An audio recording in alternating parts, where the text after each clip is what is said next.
Hi, Chomi. Welcome to another episode of Meet Me in My Corner. I am Dr. K and I'm your host. I know it's been long. I know it's been long, especially if you have been a ride or die since season one. You've probably been asking yourself, when is this lady coming back? It's been months. It has, right? And it's crazy because in January of this year, when I was planning for my year and I was writing all my goals and all of that, one thing that I had said is that I want to, go back to my podcast and I want to be consistent. And I had all these things. And I had a certain milestone by time that I won't reach now um, because I thought I was going to go back to it in that time. I am so glad I didn't do that. There was no way I could have made room for podcasting and still stayed alive because I underestimated how much wedding planning would take out of me closer to the time. That was one of the most harrowing and craziest times of my life. And at the same time, I was dealing with a career pivot change that I'm still grappling with. And I also felt like I was dealing with an identity shift because I had then decided, I think only in Feb did I decide that I'm actually going to change my name, but we're going to talk about that going forward. But yeah, putting a podcast and trying to be ambitious in that regard and, you know, yeah, trying to do that was just not going to work. I don't think I was going to give you exactly what I want to do with this platform, and it was going to be a disservice to me and a disservice to you. So trust me, you want me now. You didn't want me then. Okay? You want this version of Katla. Oh my God, she has learned so much in just 4 months. Just 4 months. And I feel like I have more to share with you. And yeah, and I can't wait. I can't wait. And also, what I think has also been quite valuable in this time is that I have gotten to learn my audience better, which is you and my community. I didn't know you. I didn't realize I didn't know you. And I didn't realize that you didn't really know me. I think you liked what I shared, but I think now, especially if you follow me on Instagram and TikTok, you know me better, right? And I think that's like one of the best things I could have done. And it kind of reaffirmed to me that this is something I should be doing because I yap a lot on TikTok. And funny enough, my yaps do better than anything else. If I post a vlog on TikTok, it's just like, yeah, okay, it's cool, it's funny. Like, yeah, we like your humor and all of that stuff. Instagram loves that stuff more. But TikTok wants me. They want like my soul. And also, what I love about what I've done on TikTok in terms of it bringing value to the podcast is that I present myself on TikTok in not a perfect way. And for somebody who has an A type personality, for somebody that sometimes struggles with their self esteem, I think that was one of the best things I could have done for myself is put myself out there continuously, put myself out there, you know, um, without any makeup on, without always being perfect, without the aesthetics. I do put on a filter. I'm not gonna lie, I do.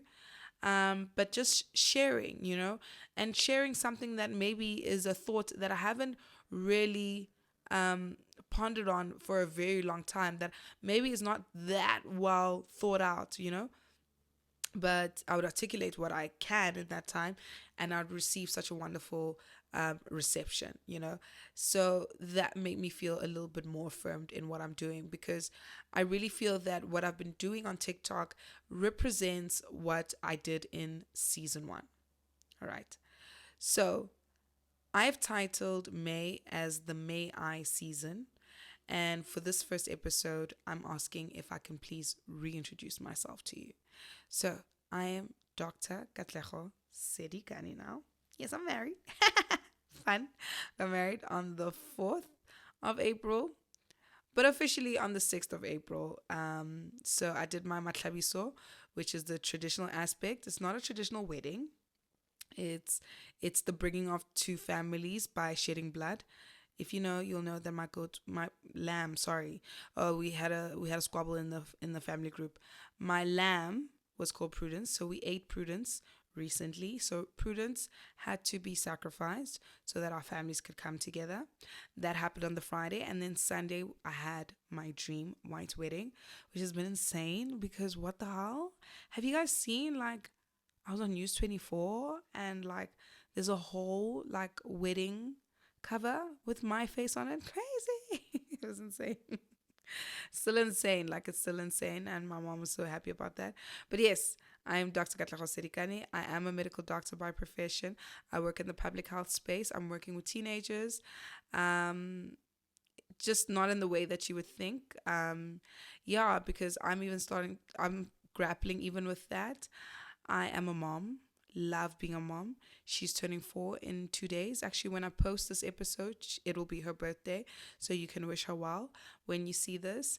Um, and I am a wife to Tumelo Sidikani, who I am absolutely obsessed with. And he's a huge part of the reason why I, represent myself and present myself the way that I do.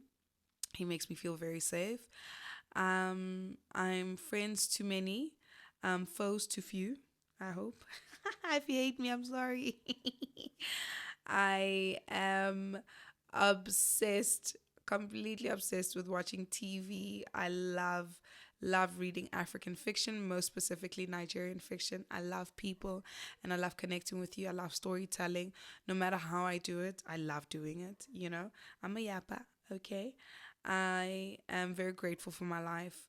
I believe in God. What? I should have started with that because He is the ruler of everything that I've just said. Yeah, and that's me. And I sometimes grapple with a lot of anxious thoughts, and I sometimes have to fight through my inner critic.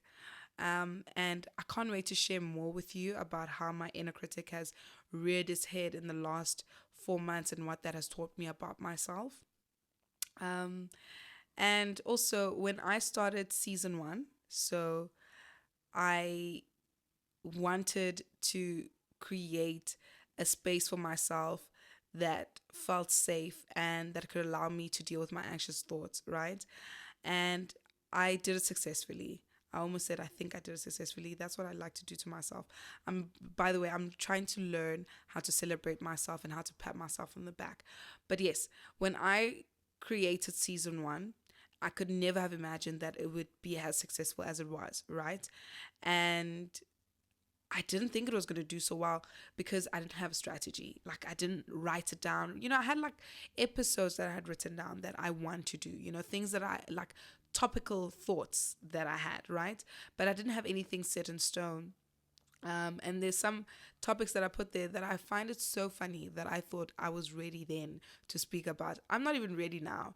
I don't know when I'll be ready to tell you about certain things that I want to talk to you about, but there's a lot of healing that needs to happen before I even have that conversation with you. But one day we'll meet and we'll talk about that, right? But anyway, going back to it, when I started Me in My Corner, it was meant to just heal me in a way, and it did. Season 1 did. I don't know if you listened to season 1, but you can hear me change throughout. You can hear me become reignited. You can hear me become rejuvenated. I mean, I wasn't consistent in terms of my mediums, but I was very consistent in that every Wednesday you got your episode. I did the 10 episodes as I said I would, and I put my heart on a podcast, on a plate for you to feast on, and you were so kind and so loving and so welcoming, and you showed me so much grace, and it was the best thing a girl could ever get. It was genuinely the best thing a girl could ever get. I don't know if you guys even know this, but because of the things that I shared with you on my podcast, it made me more accountable for myself. The fact that I could recognize through my podcast that I have such poor discipline, it made me become more disciplined. And that's why at some point in my journey, you get to hear about my weight loss. That's something that for me is still so insane. I speak about my people pleasing. It's something that I'm still working on, but I'm so much better now. Honey, I am so much better now. I speak up for myself now. I do not allow things that do not please me, to come before me at all. I've recognized my voice. It's funny that I created the platform to recognize my voice, but it's through you, and it's through the reception that you gave me that you allowed me to recognize my voice. And what I loved about season one is that it wasn't actually perfect. I wasn't always, sitting here made up and all of that stuff. I came to you as I was. Sometimes I was just sitting by my desk. Sometimes I was sitting in my bed, you know, some days I put on the camera and other days I didn't. That was me in my corner, and that was the true essence. Now tell me why I did this, right? So I put out that season. It does really well. I mean, I was top charting at that time. And then for some odd reason, I tell myself that I am not enough. And that's why season two happened the way it did. Season two was still important. It still was meant to happen because I did want to create a podcast or a platform where Black women can talk about their journey to the aisle. The only reference of a journey to the aisle that I had at that time was white women, and that's not what I wanted to hear. I wanted to hear a South African woman talking about her journey to the aisle, talking about, dealing with family conflict and dealing with politics and so forth. I don't want to hear, I don't know if you get what I'm saying, and I wanted to create that platform, and I wanted to have women that have gone through the journey come in who are also in the industry to also share their journey with you. Because if you are on your journey to the aisle, I wanted you to feel supported. But also, if you've gone through the journey of the aisle, I wanted you to feel healed. That was the premise of it, right? But the thing that I got wrong with season two was that I took you out of the intimate space that you felt very safe in.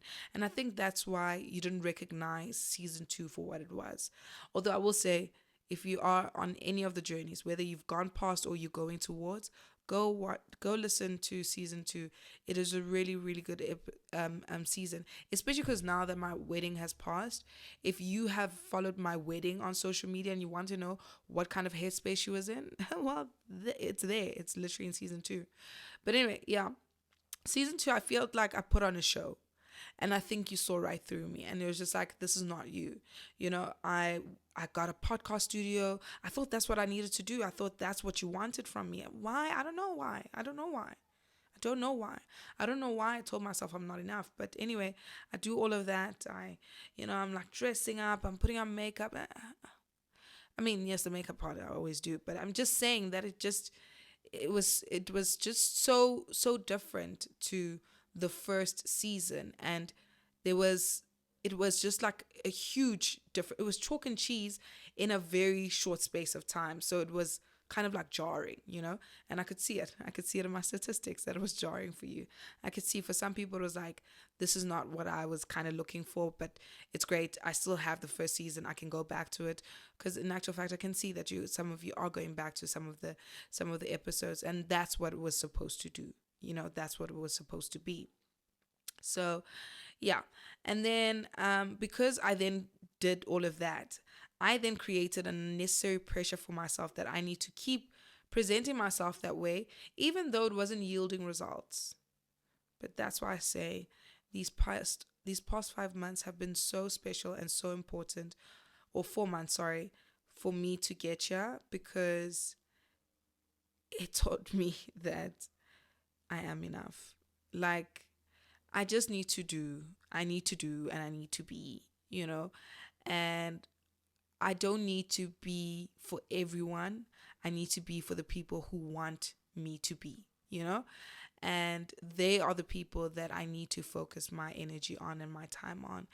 And I need to go back to basics. So that's why I'm sitting back in a couch. I got this couch for you specifically, by the way. I actually bought this. This is the only investment for me in my corner.